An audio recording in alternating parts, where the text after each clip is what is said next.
近月整體二手市場回歸熱鬧，特別係隨住租賃市場持續熾熱，租金持續上升，推動投資客入市下。近月九龍南昌站上蓋嘅匯璽嘅細單位突然成為搶手貨，短短1個幾月嘅時間，屋苑錄得超越10宗開放式或者一房嘅細單位成交，比對過去屋苑每月平均只有5至8宗嘅細單位成交。近月匯璽一房明顯成為投資客嘅搶手貨，一房嘅入場費亦都已經明顯調升。過去仍然有個別售價低於700萬元嘅一房單位，最新嘅普遍叫價已經超過720至740萬元。位處西九龍南昌站上蓋嘅匯璽項目分3期發展，合共提供多達3410伙單位，屬西九龍規模最大嘅私人屋苑。匯璽戶型多元化，有眺望維港全海景嘅3房4房大單位，亦都有眺望九龍全景為主嘅開放式一房以至2房選擇，亦都有提供少量低座豪宅單位。屋苑最新成交為匯璽2期3B 座高層 H 室，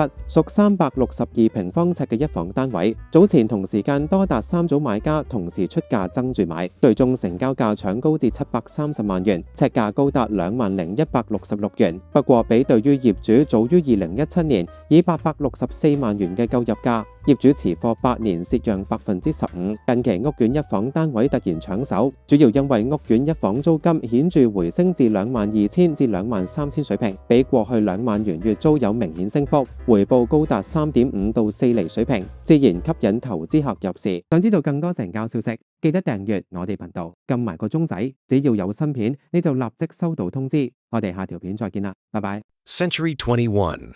This is our time. This is our century.